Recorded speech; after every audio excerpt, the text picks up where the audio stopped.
Melo, né? Felipe Parece que Melo o Flamengo ali já no papo com o jogador já desistiu.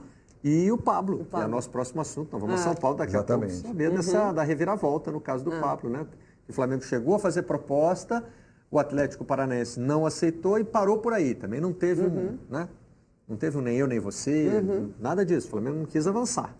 Será que esse vai ser um novo perfil, assim, de um... Eu acho que o Flamengo vai vir pesado no mercado. Acho que eles devem estar ajustando aí as ideias, né, de Abel com a nova diretoria. Sim. Mas, pelo menos ao que parece, assim, o clube está... O próprio Landim, que assumiu a presidência agora, está com a ideia de que, assim, precisamos vencer algo. O próprio Abel já falou. Então, acho que vão construir um time vencedor. Aí também tem que definir se é quem fica, quem sai, né? Em termos do elenco. Já se falou que o Diego talvez estivesse de saída, então tem que entender tem que entender quem vai ficar, quem vai e quem vai sair para entender quais peças repor. Eu acho que essa, na verdade, é a grande chave para o Flamengo. Porque, ultimamente, é um clube que não tem sabido repor suas peças da melhor maneira possível, né? Saiu o Vinícius Júnior e sentiu muito essa ausência. Veio o Vitinho, que tem características diferentes de jogo e não supriu a necessidade que o Flamengo tinha, né? Então, acho que o importante é entender quem vai sair, quem vai ficar, para não contratar várias peças para a mesma posição, né? Senão... Quando saiu o Vinícius Júnior, o Flamengo não esperava perder o Everton. Também. Então veio um golpe depois. Quer dizer, o Se bem Vinícius que o Júnior era uma perda esperada. Era uma perda esperada. E o Everton veio no meio. Assim. O Flamengo contava com o Everton para substituir o Vinícius. Aí teve que refazer o planejamento no meio do caminho. Vamos só visualizar aí como é que ficou o grupo do Flamengo. A cada clube que nós fomos mencionando aqui, vamos mostrando o que foi sorteado ontem. O Peñarol é o cabeça de chave, né? O Flamengo estava no pote 2, LDU no pote 3 e esse Bolívia 2, né? Tem um confronto entre dois clubes bolivianos pouco conhecidos, né? Que vai decidir quem é o adversário do Flamengo nesse grupo aí. Vamos agora até São Paulo, falar com a Fabiola Andrade. É um caso que envolveu o Flamengo, né? O caso do Pablo, mas também vamos falar sobre como se posicionou o São Paulo aí na disputa da Libertadores no sorteio de ontem. Bom dia, Fabiola, bem-vinda ao Redação. Ei, Barreto, tempão que eu não falo com você, bom dia para você, né? Pois é, um beijo para todo mundo aí, um especial para Rê. O Pablo foi surpreendente, né? Pelo menos aqui em São Paulo, essa virada aí do tricolor para cima do próprio Palmeiras, que tinha interesse também no atacante, e o Flamengo. Mas o presidente do Atlético disse que o clube gosta de ouvir a vontade do jogador. E o Pablo disse para o presidente do Atlético que gostaria de vir para o tricolor, Barreto. E muito se falou nessa temporada aqui sobre a importância da gestão do Raí nas contratações, né? Vários jogadores disseram, quando você senta para conversar ou quando recebe um telefonema do Raí, a coisa muda de figura. Um jogador vitorioso, com uma história brilhante, um cara muito sério, que tem credibilidade, né? E ele fala com o jogador do projeto que ele tem para o São Paulo e ele vai muito bem nesse bate-papo que ele teve quando ele tentou contratações aqui para o Tricolor.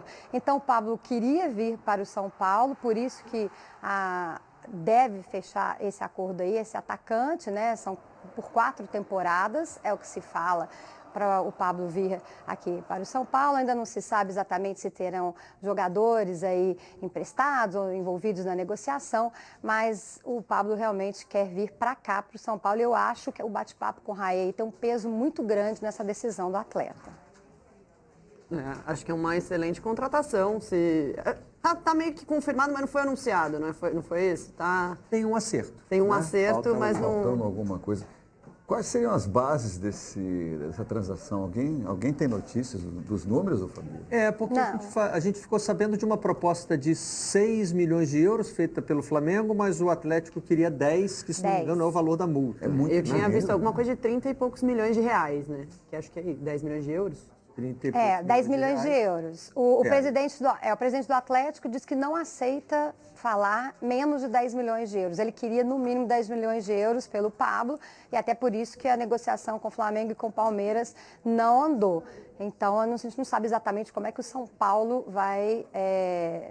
Além de pode envolver jogadores na troca, né? Não se fala ainda como que essa negociação foi fechada aí, esse acordo entre Atlético e São Paulo. O presidente do Atlético quis deixar bem claro que o relacionamento com São Paulo é muito bom e por isso foi mais fácil de negociar. 10 milhões de euros, pelo meu conversor aqui da internet, são 44 milhões de reais. Está mais alto. Então agora eu vou ter que inverter aqui para saber que 30 milhões de reais são 6 milhões e 700 mil euros. Não sei se eles negociaram, de repente, Ou seja, negociou mais algum muito jogador. pouco acima da proposta do Flamengo. Então, em termos financeiros, né, Sim. a gente vai ter que esperar aí aparecerem os valores oficiais ou então tentar entender. Não, o que a Fabiola falou aconteceu. também, que talvez essa questão da vontade do jogador, se o jogador Exatamente, bateu no pé e falou que queria ir para o São Paulo, acho que pode ter pesado. Acho que para o São Paulo é uma contratação importante, né? O São Paulo precisava se reforçar no ataque, esse ano sofreu um pouco com isso, com a falta de gols, e acho que é um reforço bem importante, talvez bastante caro, né, o investimento, mas tem que ver o que vai compensar dentro de campo. São Paulo pensou no Diego Souza no começo do ano para ser o dono dessa posição, né? E acabou mudando de planos. O Diego mudou de posição.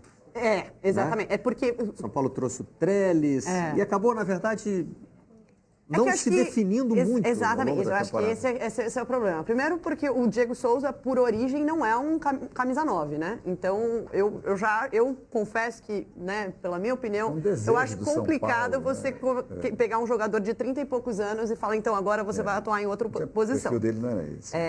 Mas aí o que aconteceu? Eu tinha o reserva, que era o Trellis, né? Só que toda vez que o São Paulo precisava jogar com o Trellis, caía muito o nível técnico. Então, depois o Nenê, houve o problema ali dentro do grupo também, ficou na reserva, caiu muito de rendimento, e aí também não tinha um reserva bom para o Nenê, então começou a puxar o Diego Souza para jogar mais armando o time. E aí, assim, o problema do São Paulo, eu acho que em 2018, foi muito não ter essas peças de reposição no nível, né, desses jogadores titulares. Então, mesmo que o Diego Souza ainda fique na posição, ainda fique no clube, eu não sei se está definido isso, é importante ter outra pessoa de qualidade para poder justamente ter as opções. E, de repente, se quiser puxar o Diego Souza para jogar mais para o meio campo na armação e aí botar o Pablo mais para frente, acho que é bom ter opções, né? O São Paulo demonstrou isso, que faltou opções para poder chegar mais longe. E a gente tem ouvido muito o nome do Trellis no mercado, né, Fabiola? Toda hora que aparece o interesse de alguém, fala, o São Paulo está oferecendo o Trellis, então tudo indica que ele não está nos planos do Tricolor para a próxima temporada. Inclusive, ele teve uma proposta para sair do São Paulo, mas era um momento que o São Paulo, no meio da temporada, né, dessa temporada agora, mas o São Paulo estava em alta, líder do Campeonato Brasileiro, e o Trellis, ele tinha nesse momento ali que o São Paulo assumiu a liderança, ele tinha uma importância no elenco, porque ele entrava num momento difícil do São Paulo e conseguia fazer o gol para poder resolver ali, geralmente no final da partida. Foi ele que fez o gol contra o Vasco, quando o São Paulo assumiu a liderança do Brasileirão. Ele fez vários gols importantes contra o Sport lá em Recife, né? O Sport estava dificultando a partida para o São Paulo, o Trellis entrou e definiu o jogo. Então foram vários momentos que o Trellis ali teve essa importância. E aí nesse momento ele negou, falou que não queria sair do São Paulo no meio da temporada. Mas depois o São Paulo, como um todo, caiu de produção e o Trellis também deixou de ser esse jogador surpresa para definir no final do jogo. Realmente o São Paulo está disponibilizando, vamos dizer assim, um jogador para poder negociar a partir de 2019, né, para a temporada de 2019. O papo mais forte que a gente ouviu foi uma possível troca com o Vitor Ferraz, do Santos, né? Exato. O São Paulo, inclusive o Barreto, São Paulo não desistiu do Vitor Ferraz e do William Arão também, né? São dois jogadores que o São Paulo quer trazer para essa temporada. O São Paulo tem buscado posições, né, muito pontuais, assim, as contratações, né?